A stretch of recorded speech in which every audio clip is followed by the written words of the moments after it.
Kabbalah for me, Jewish mysticism, has been my love since first I was in Israel. And I picked up the books, and I've carried them forever. And that for me is the jewel of the tradition. It's the mystical beauty of those insights of what we are. And everything else I just dropped. But all of a sudden now, watching what's going on in Gaza, the fact that I'm a Jew is now again front and center.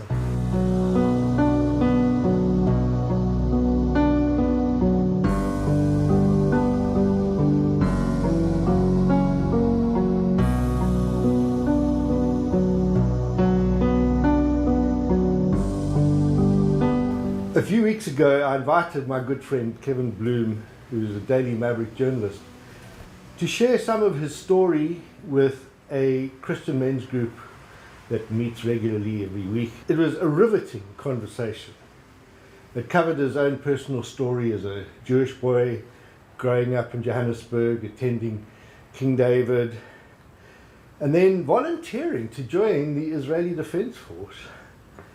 However, as he matured and got older, became aware of the complexities of what was happening, he has experienced something of a paradigm shift of understanding of what really was going on there. And for those who know Kevin's writings from Daily Maverick, would have seen that he's got 2 installments of his reflections on his experience. So first off, I'd want to encourage people to read those, and I will put a link above so that you can access them easily. It might be useful to read them and then come back to this, or listen to this and read them afterwards, because this is meant to be an opportunity to use a different media to actually distill from that extraordinary rich, deep, profound stuff, something that we can all take away to help us be more conscious of what we're in at the moment in our own country and on the planet. Our group was a confidential safe space, and they all wished that we'd recorded it and put it out there, and I said, no. I'll do another recording with Kevin in his flat while I'm in Cape Town, so we can cover the same ground, but with in mind that this is a wider audience, people out there who are really grappling to try and make sense, meaning, and find some hope in the midst of what is just the most shocking situation. Well, Kevin has just uploaded the 3rd installment in what is a 3-part series, which I think would stand alone as an extraordinary piece of work that needs to be published in its own right. Because in this journey, he's talked about how he's had to find himself alienated from some of his own close family, accused of being a Jew hater, a traitor, and he subtitled it Another Traitor's Heart, which resonated with me because I've just been talking and recently interviewed Rian Malan, the author of that book, My Traitor's Heart. And I'm just finding an extraordinary synchronicity between how people of our demographic are just finding a need to deeply engage with the context that we're in, to be conscious human beings about, and to find our way home. Now, Kevin's preferred style is long-form narrative journalism. Now, we live in an age where we know what's happening through tweets and headline news, etc., but we don't really know why it is happening and get to the deeper personal human narrative behind it. And he makes no apology for the fact that his articles are longer than you would expect. They're not just simply sound bites, they are really deep, engaging stuff, which is really such a vital aspect of what our whole media landscape needs. What we're going to talk about today is the situation in Gaza and Palestine. And it's a topic that, to be honest, I've really been avoiding because it's so polarizing and conflictual. People are so ready to fall into binary oversimplifications. But I felt that I couldn't really act with integrity within myself as somebody committed to making peace to avoid it. And that's why I found in Kevin's 2 and now his 3rd piece what I needed to help me feel and pray my way into it in such a way that was not just simply falling either side of this rather escalating conflictual situation, and could really start looking at in a larger context. People have looked at Gaza today as being very much a repetition of what we saw under the apartheid years. And we've lived through those, and we can look behind, put them behind us. So Kevin, thanks my mate. So good to see you again. You too, Joe. But maybe for the benefit of people that don't know you, just give us a little bit of a biography of how you came to be this really extraordinary good writer. John, I could never really do anything else. I mean, English was my love at school, and I tried out law. When I got back from Israel at Wits, it didn't sit with me. And I gravitated towards English and politics, and after some pretty rocky years in my early 20s, landed on journalism. And it's helped me for the last 25 years. And for it to hold you for that long, it has to be a vocation, it has to be a calling. I think many of my contemporaries my age will agree we're certainly not in it for the money. But as I was saying to my really good friend and editor Branko Birkic, we went for a walk on Sunday. It can be the best job in the world. How lucky are we to do this?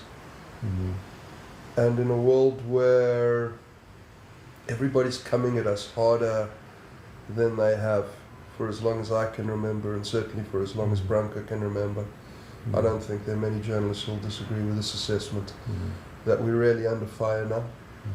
And it really is. It's no longer shoot the messenger, it's nuke the messenger.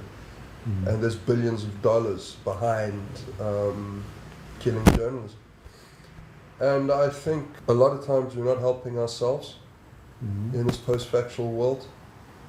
I think what we're going to talk about today, the Israel-Hamas war, the conflict in the Middle East, has done incredible damage to journalism. It's a conflict where the echo chambers that predominate now through social media are amplifying binary positions. And the best journalism has always done the job of providing a full background context without necessarily taking a position, and that's not both sidesism. That's journalism. What are we looking at? In this cliche of the first rough draft of history. What are we looking at? I've always been drawn to that. I've always been drawn to the world that we live in, how it impacts on our lives as human beings on this planet, and at this time where we have so many existential threats facing us as a species. From nuclear threats to environmental collapse to climate collapse to conflict. And these are all issues that I've covered at length. Published 2 books that have gone relatively international, North America and the UK. But both from a South African and African perspective. They were both meditations on how and why we go about damaging ourselves, how and why. In the first book, it was called Ways of Staying, published in 2009-2010. It was an investigation into how and why South Africans go about murdering one another. It was a response to Rian Malan's My Trade to Salt. And Rian is a good friend and a mentor. And it was a response 20 years later. My first cousin had been murdered in a random attack, and quite a high-profile attack in 2006. Richard Bloom, his name was, and he was killed with his close friend Brett Golden. And the question there was, is this violence a necessary tax of our history? And how and why would that be so? And the second book, which I co-wrote with Richard Poplak, was an on-the-road investigation, which took us 7 years to write. We went to 18 African countries into the forces shaping Africa in the 21st century, and we were in many of the conflict zones, the active conflict zones. We were in the Central African Republic in 2014. We were in the Eastern DRC in 2012. We were in South Sudan.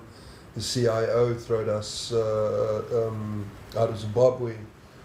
And many of those conflicts, all of those conflicts in fact, were being driven by global forces. It's been a long career. It's been 25 years of grappling with this. But take me back, because you were headed in another trajectory, weren't you, when you left school? Tell us about your initial passion that led you to volunteering for the Israeli Defense Force. Yes, I really took...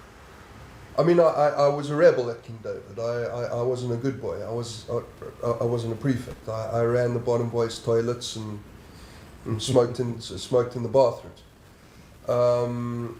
But what I really took to heart was the foundation story of the State of Israel, which was a fundamental part of the curriculum and still is at all Jewish day schools. It's a beautiful story if you only know half of it. And the story goes that as a Jew, there have been 6 exiles. There have been 6 real attempts at extermination through our 3,000-year history. The Persians, the Romans, the Babylonians, and culminating in the Nazi genocide in the 40s. And 3 years after that, we have a state, and we have an army. And the Arab states attempt to wipe Israel off the map in 48. They don't succeed. They try again in 56. They don't succeed. And in 67 they fail miserably. And the story of the Six-Day War, for me, was the most heroic story I'd ever heard. And reading Leon Uris's book, reading Exodus, or as a teenager, or he wrote one book about an Israeli fighter pilot, which I must have read 3 or 4 times.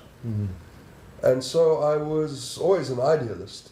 I always, through school, had a very strong sense of what was right or wrong. And so for me, going to Israel in 1992, I matriculated in 91. And I did 6 months on a kibbutz where my Hebrew got relatively good. And then I signed up for a course which was called Kurs Marva, which is training level 3. It's the same as the basic training that they give you if you're a conscript in tanks or artillery. And I did very well there. I absolutely loved it. I was what's known as the magist. I carried an 11-kilogram Belgian machine gun. It's one of those machine guns that have those 7.62 millimeter bullets that you feed on a chain. And it was a great honor to be the magist. And for me, this was the culmination of everything. The whole point of it is to get you ready to then go join a fighting unit. And when you join full time, you get those months off that you did, because it properly counts. And you're wearing the uniform and you're carrying the M16. You're part of the IDF. And I wanted to go join a fighting unit. I wanted to join paratroopers. Tzanchanim, it's called. And I remember we took a break, and I went down with my friends who were on this course with me, a couple of them, and we went down to Egypt. And I remember calling my dad from like a ticky box phone and said, "This is what I'm going to do," and he was very, very vocal. He literally said, "Over my dead body, you will come home and you will go to Wits University." And when you've got your... And I didn't need to listen to him. I was 19. I wasn't really in the habit of listening to him anyway.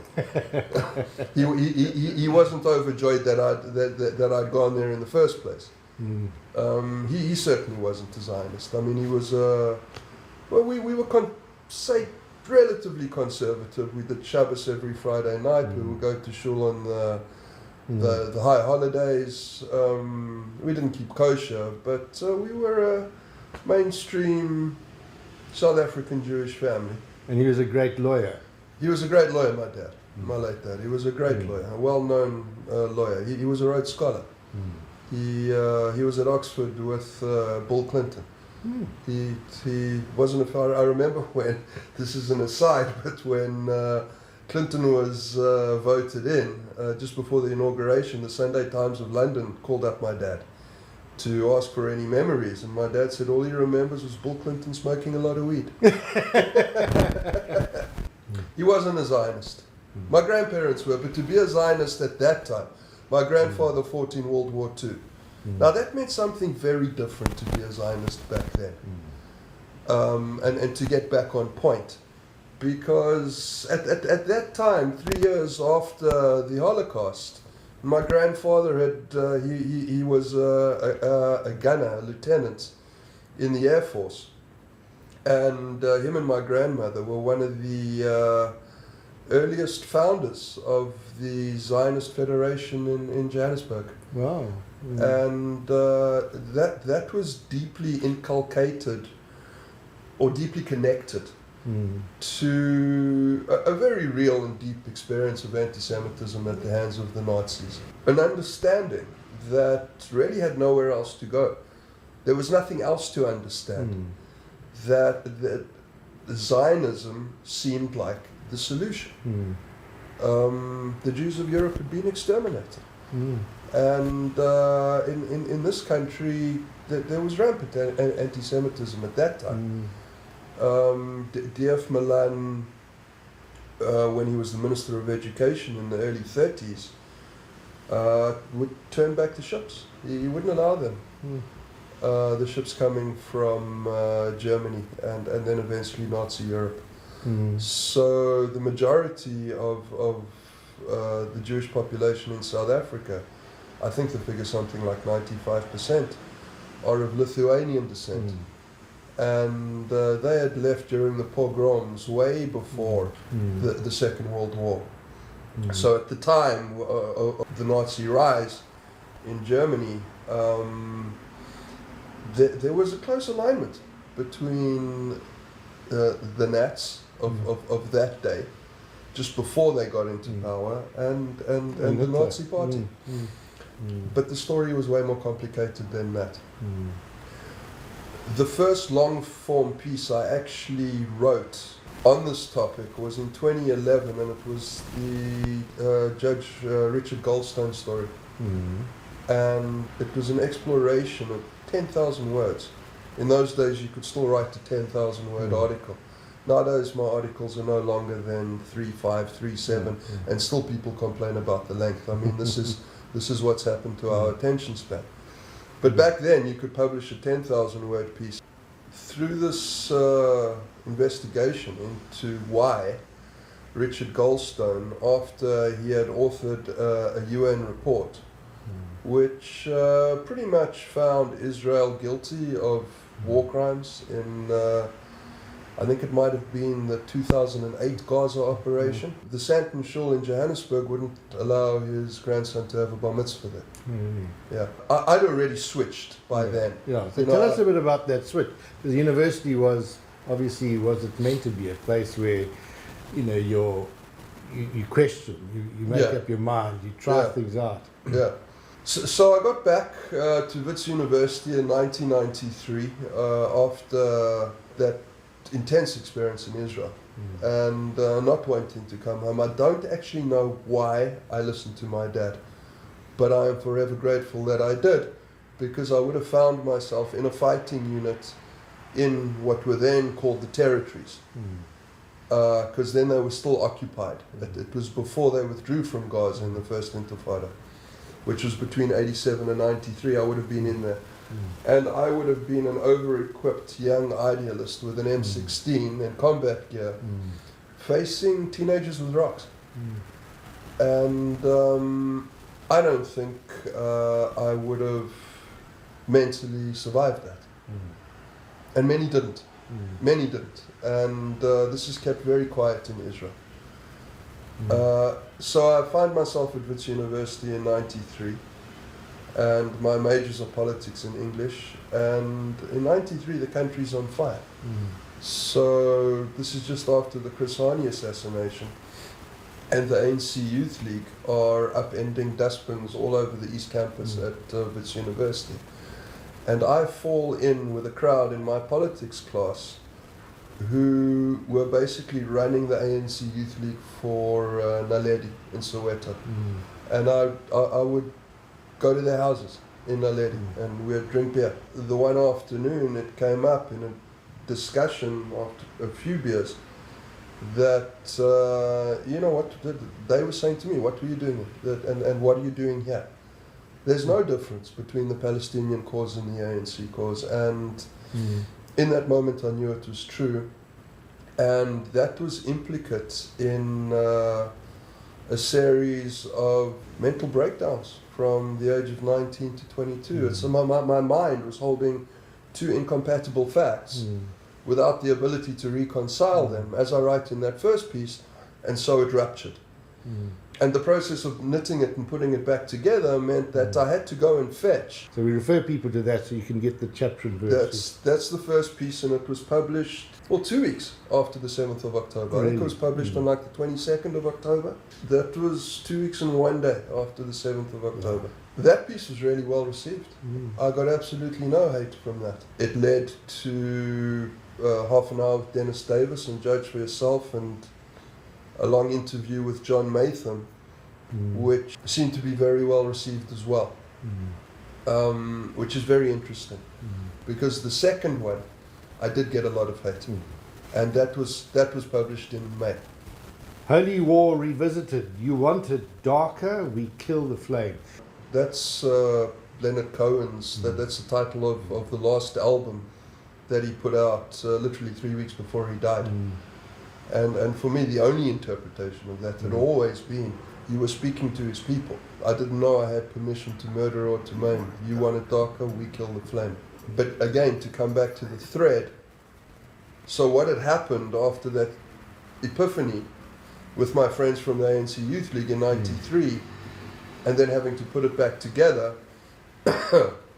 and I was lucky to have made it through those years.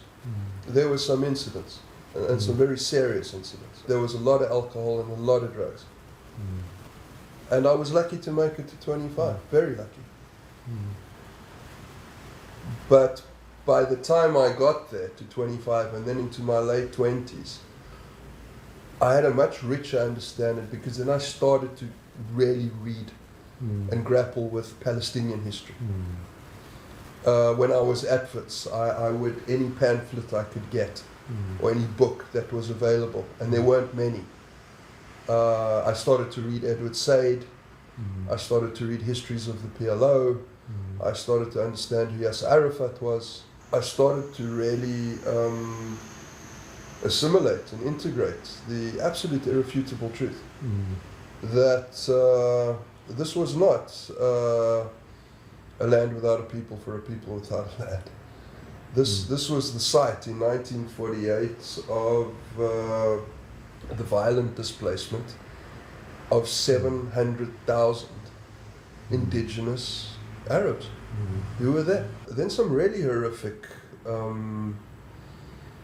facts started to come my way. For instance, as a young Jew growing up, and still today to an extent, but it was just taken for granted that every time you would see a white and blue money box with the initials J and F on it, Jewish National Fund, you put a coin in it. Because that was the fund that planted trees in Israel. Those trees were planted over razed, destroyed Palestinian villages to hide them. And they weren't indigenous trees, they were pine trees. And to make Israel green was the Zionist view of it. But you walk through those forests and they're ruins, wherever you go. The Zionist mind still takes that for granted. That indoctrination runs so deep to the extent that there's no longer any distinction, and there should be, between Judaism and Zionism. This is the big fight you're seeing in the UK and the US. Anti-Zionism is anti-Semitism. For me, a very dark and blatant fallacy. But in the US, it's become a phenomenon where the younger generation of Jews, the guys who are old as I was when I was grappling with my identity and the lies that I'd bought into, to the extent that I volunteered for the IDF. I mean, that's how much I bought into them. And it's not that they're lies, they're half-truths. They're half-truths, which is perhaps more pernicious. So today you're seeing in the United States tens of thousands, hundreds of thousands of young Jews in their 20s who were brought up in the exact same context that I was brought up in, who are saying, no, we don't buy this. And many of them are on the front lines of the pro-Palestinian rallies at the Ivy League universities. All the honor to them. Now, you say your second piece got a bit of reaction about you want to darker, you kill the flame. Say a bit about what that response was and what conversations did it provoke? After the first piece dropped, I was now watching because I had said in that first piece, and it was clear that Israel would do what it's always done. And in Israel, it's just common knowledge, whether you're in the IDF or an Israeli, or most Jews around the world know this. The ratio is 10 for 1. You take one of us, we'll take 10 of you. And the rationale for that has always been, well, look how many Arab states there are in the world. Look at the Muslim population, it's 1.3, 1.4 billion. There are 13 million Jews on planet Earth. Half of them live in Israel, and most of the rest are in New York. This was the justification of the 10 for 1. So I'm watching this, and it's just getting worse and worse. And it gets to the point where a lot, like now I think we hit in like February, March, 100 journalists killed. And to be honest, John, by the time I hit 50, I turned 50 in July last year. If you're going to ask me to identify myself, I would say I'm a journalist before I'm a Jew. It fell away. And my spiritual practices, and I do have a daily, deep spiritual practice. And it's syncretic. It's African indigenous wisdom, and I've gone deep into that path. But Kabbalah for me, Jewish mysticism, has been my love since first I was in Israel, and I picked up the books, and I've carried them forever. And that for me is the jewel of the tradition. It's the mystical beauty of those insights of what we are. And everything else I just dropped. But all of a sudden now, watching what's going on in Gaza, the fact that I'm a Jew is now again front and center. And I think that's true for most Jews since October 7th, no matter where on the spectrum they fall. Either completely traumatized in Israel by the events of October the 7th, Because in Israel, the story of the Holocaust, you can never let go. Its foundation, the foundation of the state of Israel is the Holocaust. And that's its allure. I mean, I listen to the Israeli national anthem today. Every word. Kol od belevav penima nefesh Yehudi homia. It would bring a tear to my eye then. If I had to hear it now, it would probably bring a tear to my eye again. I mean, that's there. And it's because they almost killed us. Look at us now. Look at us now with the idea. So the second piece, I'm watching and I'm watching and I'm watching. And I speak the language and I know the culture. I haven't been back there in 20 years. It doesn't matter. I mean, Israelis will be like, you haven't been here in 20 years. I know it's gotten worse. This is actually in my third piece. And we'll get to that. It's gotten so much worse in the last 30 years. And it was bad then. So, and I'm trying to crack the code. And then I see this, I'm watching something late night, some amazing YouTube, spiritually based YouTube session.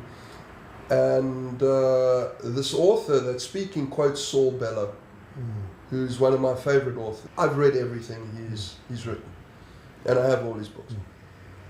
And I love him. And he had said in one of his earliest novellas, Seize the Day, they're afraid that if they stop suffering, they'll have nothing. And I'm like, oh, that's it. What would it mean to put down the story of Jewish victimhood?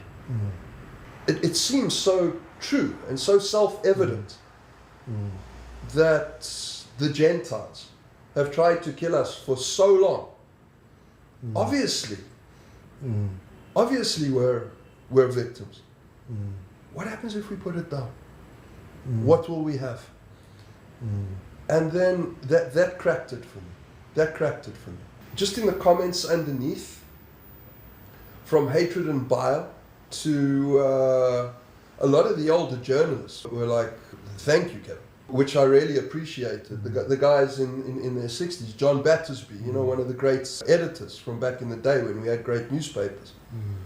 But there were a few of them who were grateful for that piece. The Jews not so much, because I'm basically saying, well, what do you have if you give up the story? And it's not just Saul Bellow. It's Naomi Klein. It's Leonard Cohen in You Want It Darker, We Kill the Flame.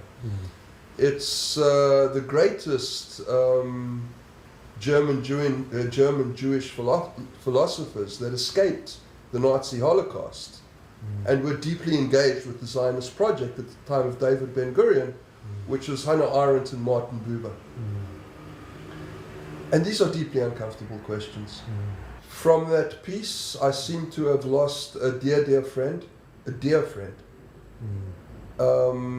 We go back years, and I can't really go into it, but very close family members.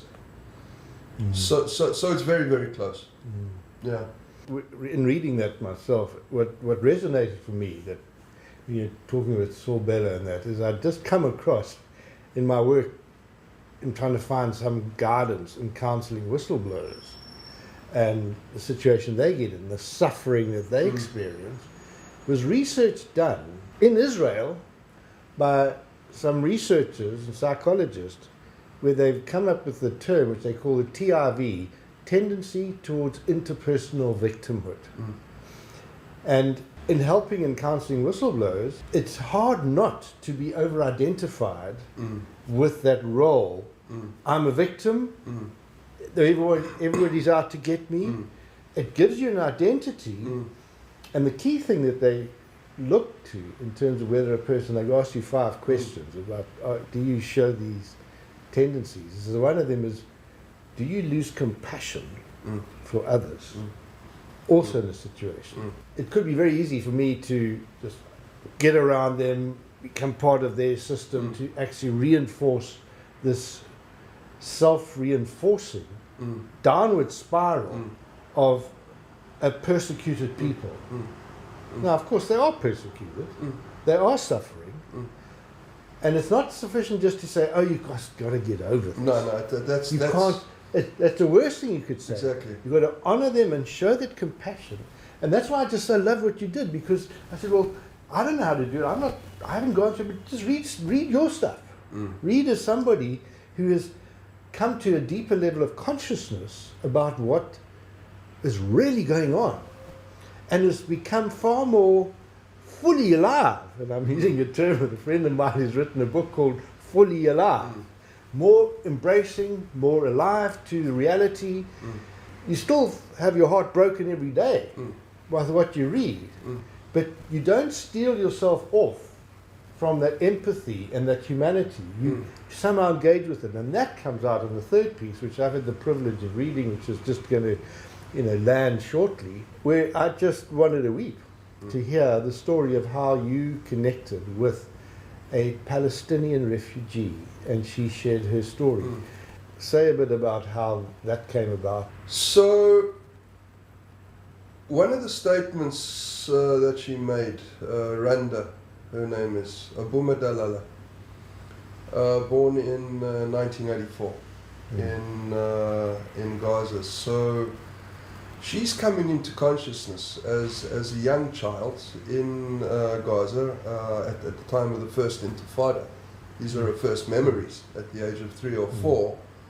Around about the time I'm running around Israel with an M16 and the IDF uniform. And she says to me, you know, those soldiers were way less harmful and way more respectful. They would throw sweets to us. Even if they were commandeering the top floor in our block, they would speak to us politely. She says, today you watch their videos on TikTok and social media. I mean, what are they doing? It was that. And it was this exploration of how the trajectory of her life, in fact, the headline is Conversations with Randa, how the life of a Gazan refugee maps Israel's decline. And I'd remembered, because I was really struggling to write this piece, struggling, for a range of reasons, which I articulate at the top of the piece, but no matter what I did, I couldn't sort of put across what it actually meant to be Randa, because I don't think anybody who hasn't grown up in Gaza know what how can you know what it means to grow up in Gaza and to get bombed every 3 years in an operation that the IDF calls mowing the lawn. You can't know what that is. So there was that.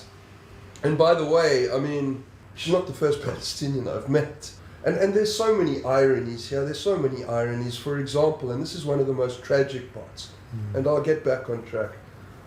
But many of the Israelis killed on those kibbutzim in the south, on the Gazan border, Kibbutz Be'eri, Kibbutz Nachal Oz, near Or, were what's known in Israel as hardcore leftists. Many of them. And they were facilitating as much as they could Gazans who were under heavy blockade. They had been under heavy blockade since 2005. They were living in the world's largest open-air prison. Now it's even worse, of course. I mean, now 90% of those Gazans are homeless. All their universities have been destroyed. All their hospitals have been destroyed. Most of their high schools have been destroyed. 90% of them are refugees. So 90% are out of their homes, and many of those homes have been destroyed. So many of the Israelis killed on October the 7th. And this came out at the beginning. It's not something you'll hear much anymore. But in October, November, when there was still room for subtlety, there was this great tragedy, this great, beyond an irony, just a terrible, terrible tragedy that many of those who were killed were leftists. There were 1 or 2 videos that came out and then got squashed and then forgotten from the sons. There was a famous woman, I think she was Canadian Israeli, I forget the name, and I must come back to you with the name because it's really important. But her son, after she had been horrifically and brutally murdered by what was an atrocious attack, a brutal and atrocious attack, and there were rapes, and we saw a beheading. I'll never forget where I was on October the 7th. I don't think many Jews will, and certainly no Israelis. But so the son of this leftist who was facilitating work permits for Gazans, facilitating them getting to hospital, setting up organizations, building bridges, she gets killed. And her son says, please stop the slaughter, not in my mother's name. Please don't go in there and do what we know you're going to do. This was in November. And then it became beyond, because the IDF, by the way, don't have a day after plan. And Israeli society is in paralysis. This is another point of my third piece. How from back then, when the IDF soldiers would throw sweets to the Palestinian kids, i.e. there's a recognition of humanity, to the absolutely abominable TikTok images we see now.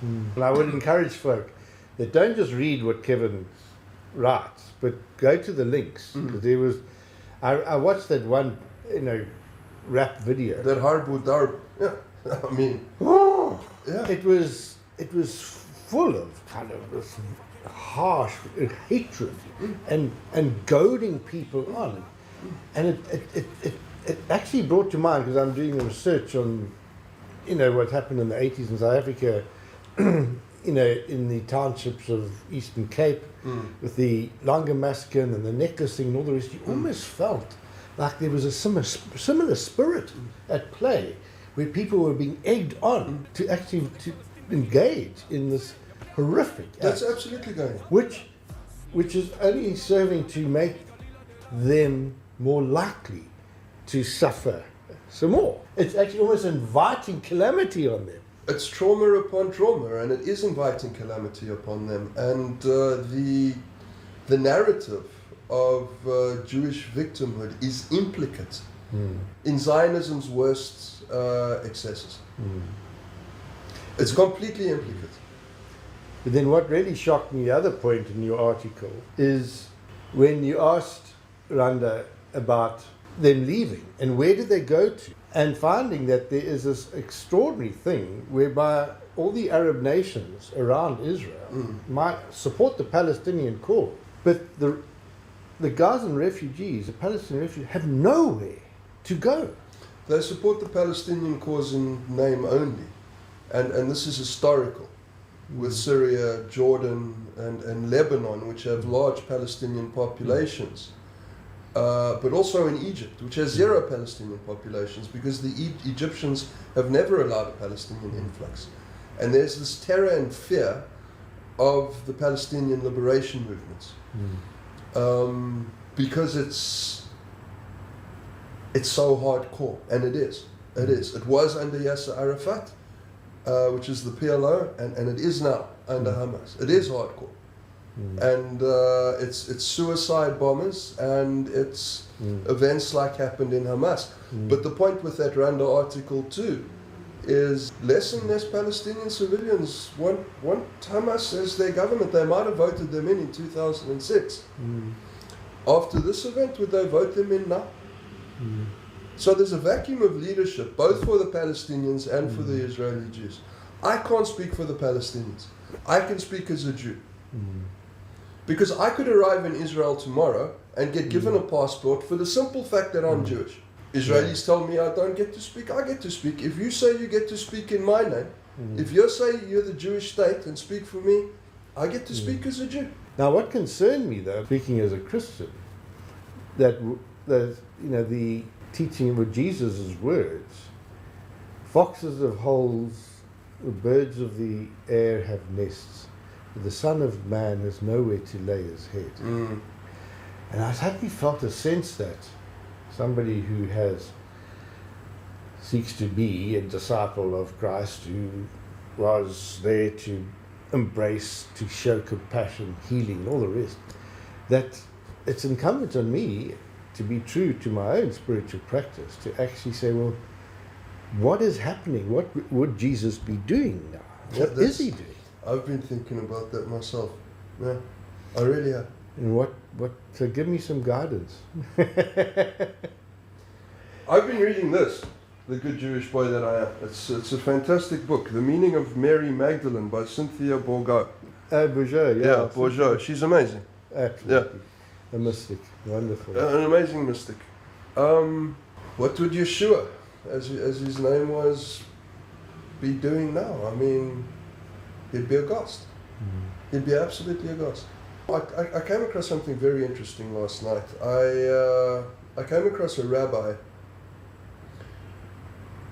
who was making the point that Zionism has made things much worse for Jews. Much worse. And not simply because the global incidents of anti-Semitism have shot through the roof since October 7th, which they have. And yet you're still hearing the narrative, as I put in this piece, out of Naftali Bennett, who's the former prime minister. I mean, he's not even as crazy as Netanyahu. He's a bit crazy. And there's a mass exodus out of Israel at the moment. Well, a figure that's hardly ever cited because the Israeli media suppresses it. In the days immediately after October the 7th, 500,000 Israeli Jews left Israel. 500,000. And that exodus continues. And many in the tech industry, he said as well. Many. The tech industry's been gutted. And that's been their whole tactical and strategic advantage. It's been the staple of the unprecedented economic growth over the last few decades. And it's now gutted. The construction sector's gutted because the Palestinians can't come into work. So there's no more construction sector. Obviously tourism doesn't exist anymore. All those 5-star hotels that used to be filled with tourists, they're now filled with people who have had to move out of the south and the north because the north is getting bombed by Lebanon and the south isn't secure. And the government's not letting them go back. So they've been living in these 5-star hotels. I mean, Israeli society is imploding. Then when they repealed the exemption for the Haredim, for the ultra-Orthodox, they've been exempt from military service since the foundation of the state. And David Ben-Gurion understood that he needed to do this for a range of very expedient and practical reasons. But the best reason he needed to do this was that the Haredim actually kept the tradition. The tradition is the book.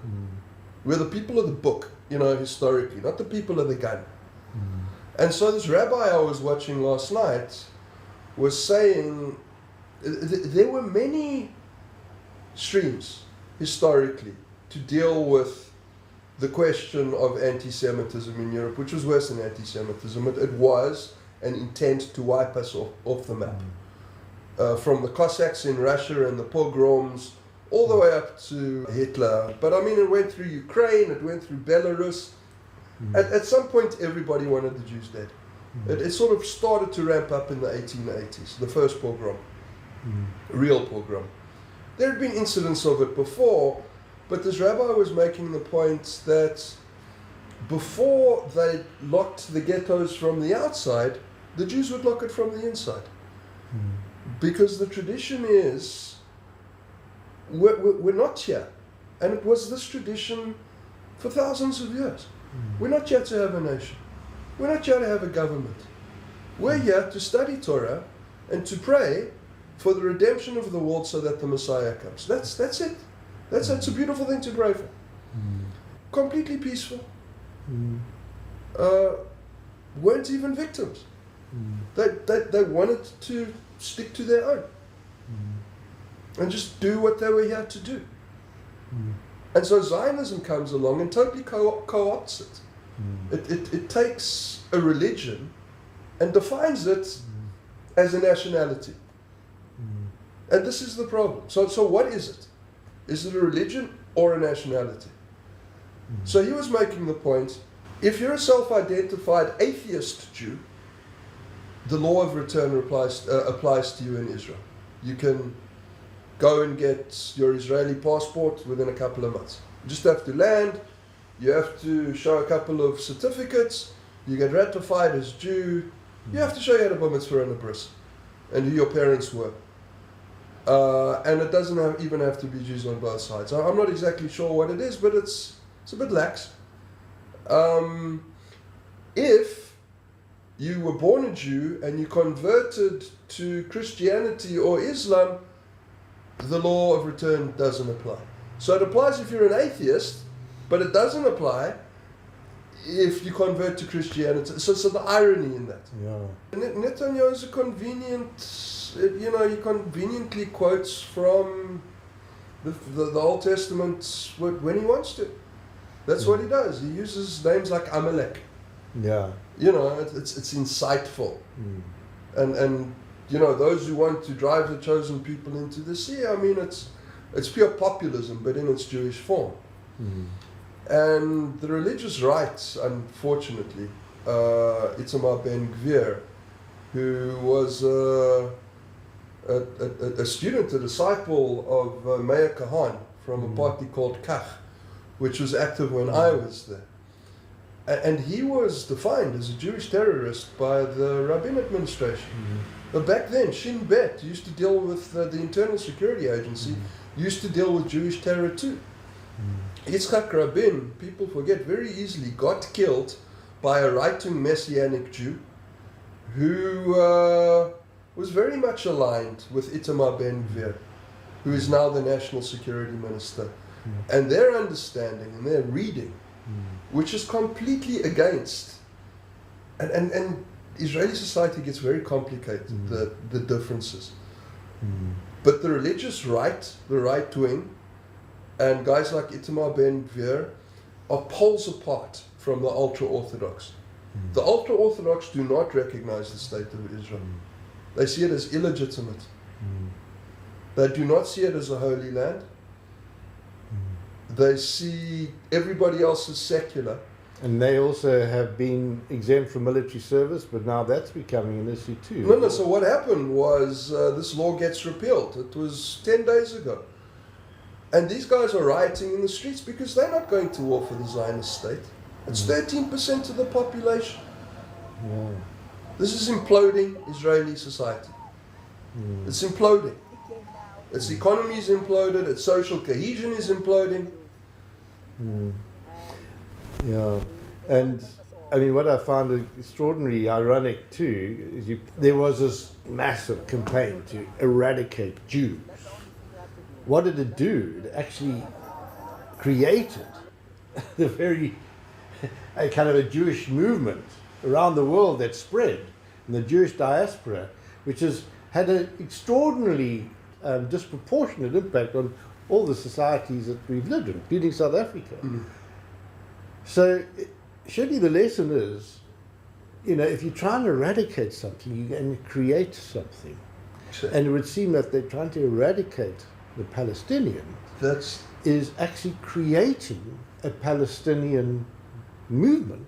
Takes me back to Martin Luther King, when his whole position in the civil rights struggle, why he just couldn't countenance the use of violence. He says, you sow a wind, you will reap a whirlwind. The means you use will become have within them the seeds of the end. Is that the same way you understand? John, absolutely. I mean, this is... I was at the launch of the Burning Planet thing a couple of years ago, and it was such an event. And now that you're writing about what's happening in Gaza and other things, I found a strange sense in which, if what's happening in Gaza and Israel is actually with the Palestinians having nowhere to go because the place has just been completely obliterated and nobody's taking it. That becomes almost an allegory or a metaphor for what we as a human species on the planet. Absolutely. Okay, say some more about that, because that really was a discomforting thought. So don't just look at these. The chosen people are chosen now to teach the whole of humanity a very important lesson. We cannot destroy the earth. About how dark it can get. Yes. That's the lesson, how dark it can get. Well, once we know how dark it could get, then we can start talking about how light it could get. But we have to know the stakes. And so the Palestinians, 2 million of them, the Arab world won't take them. They refuse. They won't. Not Egypt, not Jordan, not Syria. Iran won't take them. Hezbollah won't take them. That, and is there any other group of people? And I'm talking about the Gazans. It's bad in the West Bank. It's bad. But they have freedom of movement.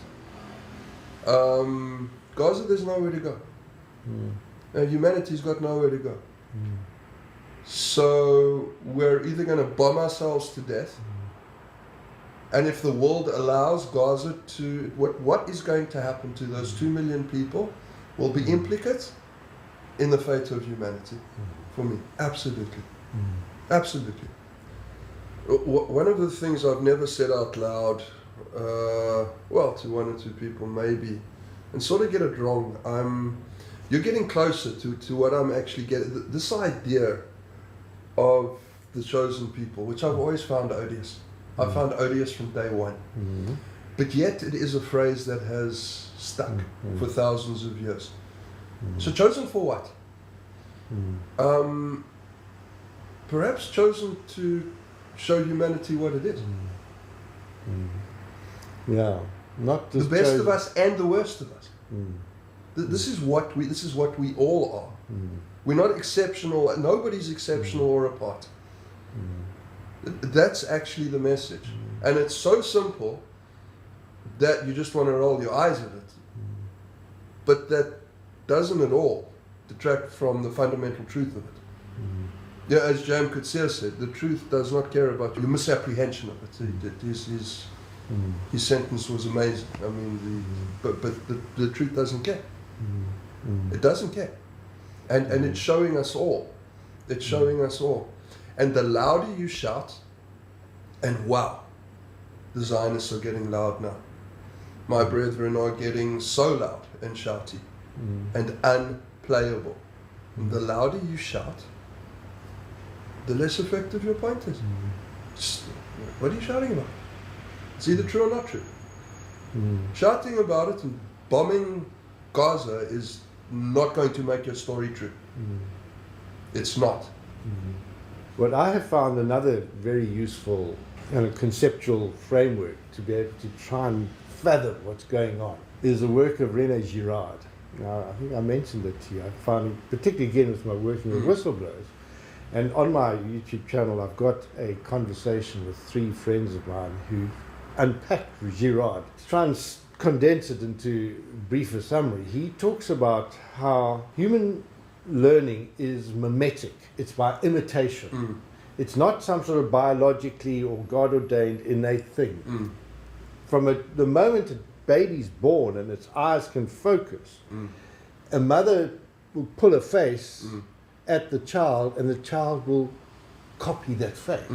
Stick out your tongue, it'll stick out its tongue. And he says all our desires and the things we want are through imitating others.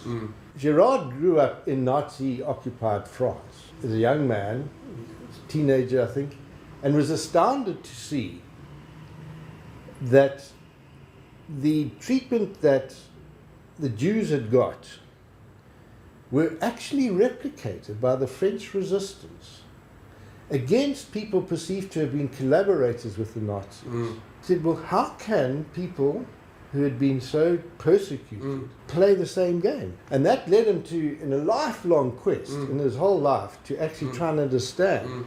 And he was a Catholic and formally and all the rest, but he drifted away from the church, became an intellectual and one of the... But he actually, later in his life, found himself coming back because he came to this realization of what he called the scapegoat mechanism, where when a group finds itself threatened in its cohesion and its well-being, its default tendency, because we're hardwired for connection and altruism and belonging, it's identity, we need that. But as soon as something is happening that causes discontent or threat to that security, somebody's got to be scapegoated and found And that person then gets basically expelled, and it's from Leviticus, it's from the script. Yeah. They send out this goat into taking on this. He then realized, in his understanding, which led him back to Catholic Church, and he's now been apparently said to be in line to become declared a doctor of the church. And there are only 36 of them, and they're women too, like Teresa of Avila. Because he got this kind of blinding insight. He's saying that, well, his understanding of what Jesus was, he was scapegoated, but he was innocent. Now, whistleblowers get scapegoated all the time, and I counsel them and say, look, this is just what's happening because you're threatening this corrupt sort of cozy, culture of this organization. So, and understand it's going to get worse because you're undermining that whole cohesion. So that's why I found him so helpful. I said, but now we, ordinary human beings, we are all got things which we are a bit ashamed of, so there's often a justifiable reason for picking on this person or that, and we try and get rid of them and put them in prisons. But what his insight was, that this was a universal, ubiquitous tendency, and that if we were seeking a way apart from violence, he said the only way, from his mindset, there was a fork in the road. The road to Armageddon, which was escalating mimetic rivalry, competition, which escalates to violence, and then this, what we are seeing happening in Gaza, in Israel, what we saw happening in occupied France, in the retaliation against this, and in other parts of the world. And his whole point is that there's another route, and that's the road to Emmaus. But that road leads, in a sense, to a Calvary. It leads to a kind of something that where love actually triumphs over. Father, forgive them, they don't know what they're doing. They're blind to what they're doing. So, and I'm saying that not out of self-preservation, because I'm a little bit scared that some people might watch this video and suddenly I'm going to be targeted with some of this invective and hatred. It's also because I really do want to see people emerge from often what is a cult-like sort of blind adherence to a certain cause. And when we become conscious of it, to stop and say, hang on, let me look at the humanity in that person. Let us try and find an accommodation, if not an assimilation of that interest into our group to enrich it, rather than othering and excluding. Absolutely. Do you have any kind of sense of what we need to look out for now?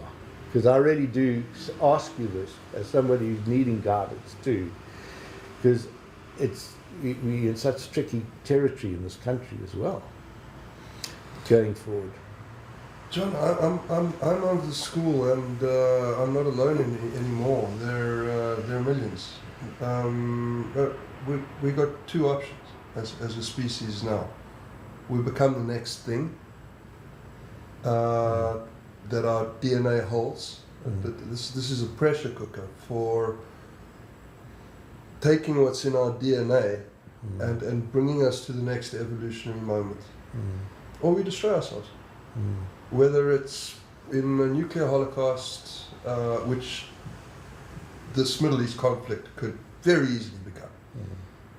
Israel has many nuclear weapons, and Iran probably has a few. And then there's Russia, and how this links into Ukraine, and what's going on in the US. Either we go that route, or we actually become the next thing. This is not going to go on forever. As Einstein said, the Fourth World War will be fought with stones. Now, he knew a thing or two. He knew a thing or two. And this is the point. And the spiritual journey is the inward journey. What truth do you hold internally? And it is the truth of eternity. How do you hold that frequency through your day? How do you bring more peace to your day and those you meet than hate? Now, the invective that gets spewed at me, I don't believe is greater, and this is why I write these pieces, than the comfort it brings to people like you. Because there is a way through. The way through is just to stop. Stop telling yourself these stories. Just stop it. Like Bob Newhart, that famous Bob Newhart thing. I believe I'm in a box. Okay, it's going to be $5. Here we go. Stop it. Just stop. Stop telling yourself the story of persecution. Stop telling yourself that you've got sole right to this land. Stop telling yourself that the Palestinians don't exist or the Jews must be driven into the sea. Stop. Stop. And it doesn't matter where you are or what you're doing. If there's an othering, if you feel that that human being is not a human being, please stop. And then let's see where we get, because we will get to the next thing. There is a new world waiting to be born. It lives inside us. It's just around the corner. Paraphrasing Arundhati Roy and my good friend Charles Eisenstein. The more beautiful world our hearts know is possible.